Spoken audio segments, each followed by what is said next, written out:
Halo semua, bagaimana kabar kalian? Semoga baik dan sehat selalu ya. Dan selamat menunaikan ibadah puasa Ramadan bagi semua umat muslim yang menjalankannya. Seperti biasa, gua akan bahas untuk part selanjutnya ya dari alur film cerita Shaolan. Di sebelumnya, dari kerajaan Tiandao, Kaisar Shueyi sedang sakit parah karena terkena racun. Dan semua itu adalah perbuatan Pangeran Sui Xinghela yang melakukannya.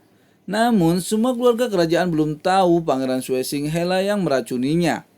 Dan Tuan Dugubo pun kewalahan untuk membuat penawar racunnya. Dan tidak sanggup lagi. Beberapa waktu kemudian, Tang San pun sampai di kerajaan Tiandao. Sesampainya di sana, mereka dihadang oleh para prajurit kerajaan dan tidak boleh masuk untuk menemui kaisar karena atas perintah Pangeran Sui Xinghe. Walaupun Tuan Dugubo sudah mengeluarkan token kerajaan karena darurat dan ingin bertemu dengan kaisar, tapi para prajurit kerajaan tetap tidak ingin mengizinkan mereka masuk. Dan yang melanggar akan dibunuhnya. Tuan Dugubo pun mengatakan bahwa token yang dikeluarkan adalah token tertinggi kerajaan logam emas. Namun para prajurit tetap tidak bisa mengizinkan untuk bertemu kaisar.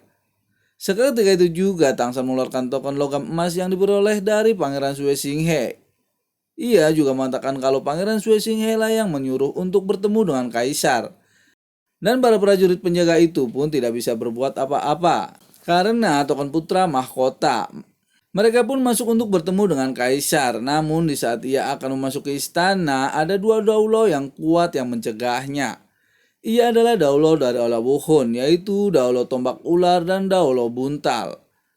Dan seketika itu juga Pangeran Sui Xinghe keluar dan menemui Tang San. Tang San pun memberi hormat kepadanya dan Tang San mengatakan kalau ia diundang oleh Tuan Dugubo untuk merawat dan mengobati kaisar yang sedang sakit parah. Namun Pangeran Sui Xinghe tetap tidak memperbolehkan Tang San untuk bertemu dengan kaisar. Dan Pangeran Sui Xinghe mengatakan kalau ayahnya baik-baik saja dan tidak perlu khawatir kepadanya. Namun Tang San mengatakan kenapa semua penjaga yang ada di kerajaan Tiandao diganti dengan penjaga dari Aula Wuhun. Dan Pangeran Sui Xinghe pun mengatakan omong kosong apa yang Tang San bicarakan. Ini adalah kerajaan Tiandao, mana mungkin ia bersekutu dengan Aula Wuhun. Tang San pun mengatakan agar pangeran tidak mengelaknya karena dua orang yang ada di sampingnya adalah titel daulo dari Aula Wuhun. Karena orang bertitel daulo itu sangat terbatas, siapa lagi kalau bukan dari Aula Wuhun dan mengapa ia tidak bersama Kaisar Shueyi untuk melindunginya, tapi malah bersama pangeran. Dan apa benar Pangeran Sui Xinghe yang mengganti semua penjaga kerajaan dengan aula jiwa untuk melindungi yang mulia? Kalau begitu kenapa tidak memberitahu kepada gurunya yaitu Guru Tase. Dan yang ketiga, Pangeran Sui Xinghe langsung tahu identitas Tang San yang sebenarnya di saat pertama kali ia melihatnya. Dan tidak menanyakan token yang ia miliki yang dikasih oleh pangeran. Di saat itu juga Pangeran Sui Xinghe mengatakan kepada Tang San bagaimana kamu bisa membuktikan kebenaranmu. Tang San pun menjawabnya dengan mudah. Kalau Pangeran Sui Xinghe membolehkan ia bertemu dengan kaisar, tetapi pangeran tidak membiarkan ia bertemu dengannya dan takut menghancurkan rencananya. Dan pangeran pun tidak bisa mengelaknya lagi. Dan ia beralasan meminjam orang-orang dari Aula Wuhun karena tidak punya pilihan lain. Dan pangeran juga mengatakan kepada Tang San untuk bergabung dan tinggal dengannya untuk membangun kekaisaran Tiandao yang baru. Dan ia akan memberikan semua yang Tang San mau, bahkan cincin-cincin jiwa dan tulang-tulang jiwa. Ia akan memberikan semuanya kepada Tang San. Tang San pun mengatakan ia tidak mau bergabung dengan seseorang pengkhianat yang membunuh ayahnya sendiri dan ingin menjadi penguasa. Dan Pangeran Sui Xinghe pun tidak akan membiarkan Tang San pergi. Di saat itu juga Tang San mengeluarkan kembang api dan menyalakan untuk memberi sinyal kepada sekte Tangnya dan sekutunya, yaitu Akademi Shrek dan sekte Tujuh Harta. Namun, Pangeran Sui Xinghe sudah memerintahkan para prajuritnya untuk menyerang Akademi Shrek dan Tujuh Harta.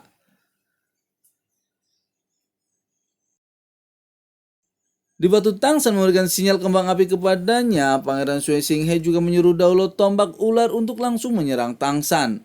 Namun, Tuan Yang Wudi langsung melawannya dan terjadilah pertaruhan antara kakek Yang Wudi dengan daulo tombak ular.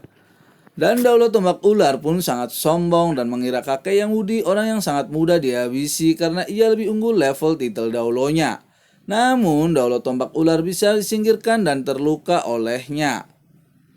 Dan Tuan Dugubo pun bertarung melawan Daulo Ikan Buntal dan mereka saling menyerang satu sama lain. Dan di saat ia melihat tombak ular dikalahkan oleh kakek yang budi, Tuan Dugubo semakin optimis untuk bisa menang melawan Daulo Buntal itu. Dan ia pun mengeluarkan kekuatan jiwanya. Dan Daulo Buntal itu pun langsung mengeluarkan kemampuan kelimanya, yaitu duri beracun, dan langsung menyerangnya. Dan Tuan Dugubo pun langsung menangkisnya dan membuat mereka kewalahan. Dan membuat Pangeran Suesinghe melarang kedua Daulo untuk melanjutkan pertarungannya karena ia kewalahan dan terluka. Pangeran Suesinghe pun mengatakan kepada Tang San untuk mengalah dan bergabung dengannya. Karena ia telah memerintahkan prajuritnya untuk mengepung Akademi Shrek dan Sekte Tujuh Harta. Jadi percuma saja untuk melawannya. Karena Akademi Shrek dan Sekte Tujuh Harta sedang diserangnya dan akan semakin merugikan Tang San. Seketika itu juga Tang San pun mendengarkan apa yang pangeran bicarakan dan Tang San mengatakan ia akan bergabung dengannya namun dengan beberapa syarat. Yaitu syarat yang pertama, Pangeran Suesinghe meminta untuk menghabisi semua orang yang terlibat penangkapan Xiaowu, termasuk Daulo Krisan dan Daulo Hantu. Dan Pangeran Suesinghe pun menyetujuinya demi mendapatkan Tang San. Karena selain mendapatkan Tang San, ia juga sekaligus telah mendapatkan Guru Tase dan Akademi Shrek. Pangeran Suesinghe pun sangat senang kepadanya dan ia pun mengatakan jati diri yang sebenarnya. Bahwa dia bukanlah Pangeran Suesinghe yang asli, tapi ia adalah anak dari paus terdahulu dari Aula Wuhun. Dan Tang San pun sangat terkejut karena pangeran yang ia kenal dari dulu adalah pangeran dari Aula Wuhun. Dan Tang San berpikir di balik kekuasaan Pangeran Suesinghe yang bukan lain adalah anak paus terdahulu dari Aula Wuhun, pasti banyak orang-orang Daulo kuat yang ada di belakangnya. Tang San pun mencoba meminta syarat yang kedua, yaitu agar Pangeran Suesinghe menghancurkan Aula Wuhun. Dan mendengar permintaan Tang San, Pangeran Suesinghe pun sangat marah besar. Dan Pangeran Suesinghe pun tidak setuju dengan apa yang Tang San mau. Dan ia pun memerintahkan agar menghabisi semua yang berpihak kepada Tang San, terutama Akademi Shrek dan Sekte Tujuh Harta. Dan apa yang akan terjadi selanjutnya, kita akan bahas di part selanjutnya ya. Terima kasih.